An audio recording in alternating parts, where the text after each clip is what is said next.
کبر علی المشرکین ما تدعوہم الیہ. اب یہ بھی ایک بہت جملہ ایک ہے لیکن اس میں بھی پوری قیامت ہے بھری ہوئی. دعوت پیچھے آیا تھا نا، دعوت دینی ہے آپ نے.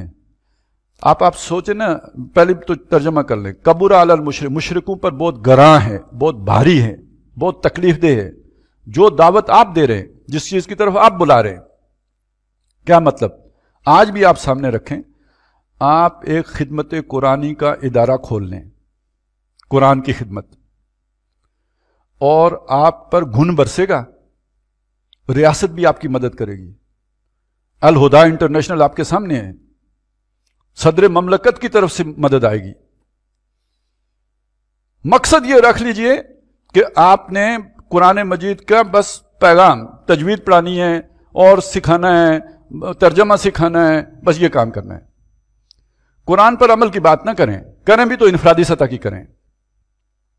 اوکے، آپ کے لیے گن برسے گا، فیسیلیٹیشن ہوگی، آپ جتنے مرضی جو ہے آگے پیچھے اپنے پر پھیلائیں، کوئی ایشو نہیں ہے. آپ خدمت خلق کا ادارہ بنا لیں. آپ کے سامنے ہیں وہ جو بابا جی فوت ہو گئے، عیدی صاحب، عبدالستار عیدی صاحب.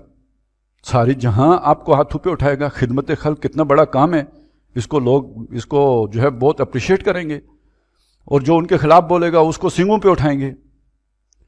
آپ کوئی تعلیمی ادارہ بنا لیجئے ویلفیئر کا کی بنیاد پہ کہ بھائی غریبوں کے بچوں کو تعلیم دیں گے، لوگوں کو اچھی کوالٹی ایجوکیشن دیں گے، اس کو بھی لوگ اپریشیٹ کریں گے. آپ ہاسپٹل کھول لیجئے، اس پر لوگوں کو بلائیے. لوگ آپ کو کتنا بڑا اسپتال عمران خان نے جو بنا کے دے دیا، بنا کے دے دیں گے. وسائل تو لوگوں نے پرووائڈ کیے ہیں. یہ دعوتیں چل جائیں گی. آپ کہیے اقامت دین کی دعوت سچی اور کھری، کوئی گھاس ڈالنے کے لیے تیار نہیں ہوگا، کیونکہ سب کے پیٹ پہ لات مار رہے ہیں آپ.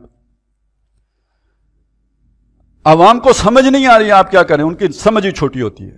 جن کی سمجھ ہے، جن کی صلاحیت ہے، جن میں کوئی قابلیت ہے، وہ اس باطل نظام کو بیچ چکے. وہ سمجھ رہے ہیں آپ کیا کہہ رہے ہیں. ان پر آپ کی دعوت بہت گراں ہے. جن کے پاس وسائل ہے وہ اپنے وسائل آپ پر جھونکنے کے لیے تیار نہیں، کیونکہ آپ تو یہ سارا خود ان کے پاؤں کاٹنے کی تدبیریں کر رہے ہیں. تو اے نبی، آپ جس شے کی طرف بلا رہے ہیں یہ لوگ سننے کے لیے اس کو تیار نہیں ہوں گے. کبر علی المشرکین ما تدعوہم الیہ. یہ ایسا سمجھ لیں کہ آپ نے ایک پروڈکٹ تیار کیا اپنی فیکٹری میں اور اپنے مارکیٹ والے کو دی، اسے کہا کہ یہ بیچو، ویسے خریدے گا کوئی نہیں. اللہ نے کہا یہ دعوت ہے میرے دین کی، جائیے دیجئے، لیکن لوگوں پر بہت بھاری ہے، اسے قبول نہیں کریں گے.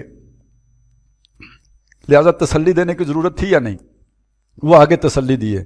اللہ یجتبی الیہ من یشاء. آپ اس بات کو چھوڑیں کہ لوگوں میں ایکسیپٹنس ہے یا نہیں. اللہ اپنی طرف کھینچ لے گا جس کو چاہے گا خود. آپ یہ جیسے ابراہیم علیہ السلام کو کہا تھا نا کہ آپ اعلان کر دیجئے کہ حج ہوگا، لوگ چلے آئیں گے، اللہ ان کو کھینچ کے لے آئے گا. اس طرح سمجھ لیجئے کہ آپ یہ دعوت دیجئے، لوگوں پر ہیں بہت گراں، لیکن ان میں سے جس کو اللہ تعالیٰ کھینچنا چاہے گا اپنی طرف اسے کھینچ لے گا. وَيَهْدِي إِلَيْهِ مَن يُنِيبُ. کچھ ہوں گے سر پھرے کہ جو تلاش میں ہوں گے کہ اس ظلم کا خاتمہ کیسے کریں. یہ جو معاشرے کے اندر اونچ نیچ ہے، جو یہ سارا آوے کا آوا بگڑا ہوا ہے، اسے ٹھیک کیسے کریں، اس کی اصلاح کیسے کریں، ان کو اللہ تعالیٰ آپ کے ذریعے سے یہ ہدایت دے دے گا. وَيَهْدِي إِلَيْهِ مَن يُنِيبُ. اب یہاں پہ اس بات کو بھی سمجھ لیں کہ انسان کا اللہ کے لیے عمل کرنا، میں خالص اللہ کے لیے عمل کر رہا ہوں، اس کا ایک امتحان یہ بھی ہے کہ وہ ایک ایسا کام کر رہا ہے جس کے نتیجہ خیز ہونے کی کوئی امید نہیں ہے. دنیا میں اس کے نتیجہ نکلنے کے بظاہر کوئی احوال نظر نہیں آتے، حالات نہیں ہے کہ دنیا اس کا ساتھ دے گی. وہ پھر بھی اپنی سارا کو، یعنی اس کو کوئی سائیڈ ایشو کے طور پر نہیں، زندگی کا بنیادی مقصد بنا کے اسے لے کے چل رہا ہے، فرسٹ پریورٹی پہ رکھ کے چل رہا ہے. تو آپ سوچئے اس سے زیادہ اللہ والا کون ہوگا کہ ایک ایسا کام کر رہا ہے کہ جس کا دنیا میں نتیجہ نکلنے کی اسے امید بھی نہیں ہے. تو کسی بھی انسان کے صحیح معنوں میں تزکیہ یافتہ ہونے کی، یا اس کا عمل اللہ کی رضا کے لیے ہو رہا ہے، اس کی علامت یہ ہوگی کہ وہ اس اقامت دین کی جدوجہد میں اپنے آپ کو کھپائے، جس کے بارے میں اللہ خود کہتا ہے اسے لوگ قبول کرنے کے لیے تیار نہیں ہیں. اور آج بھی دنیا میں اسلام کا یہ ورژن قبول کرنے کے لیے، آپ سوچیں نا، آپ صوفی اسلام کی بات کریں، آپ کو ویسے ایک چھوٹی سی جماعت بنا لیں کوئی NGO، فنڈنگ شروع ہو جائے گی. صوفی اسلام تو بڑا یعنی اس وقت کا پسندیدہ اسلام ہے. امریکہ سے آئے گی، بلکہ سفیر آپ کو بلائے گا امریکہ کا.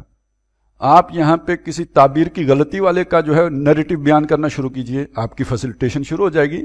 آپ کو مین سٹریم میڈیا پہ گنجائش مل جائے گی. اور یہ بات آپ کے لیے نہ صرف اجنبی ہے، بلکہ یہ کیا شے ہے، یہ اس کا نتیجہ آپ فنڈامنٹلسٹ ہیں. اور فنڈامنٹلزم ہم جب کہتے ہیں تو ہم تو فخر سے کہتے ہیں، لیکن فنڈامنٹلزم ایک لیول سے اوپر ایکول ٹو ٹیررزم ہے،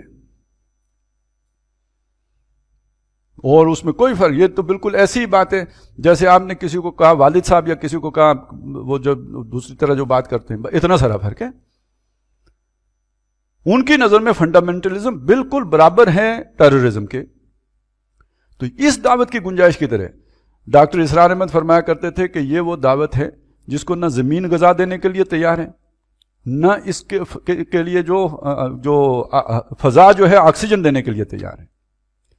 جو اس وقت عالمی جو ہے فکر، سوچ، غلبہ سیکولرزم کا، اس میں اس فکر کی کوئی گنجائش نہیں ہے. اور جو اس وقت مذہبی گراؤنڈ ہے، جو مذہبی تصورات ہیں، اس کی بھی کوئی گنجائش نہیں ہے.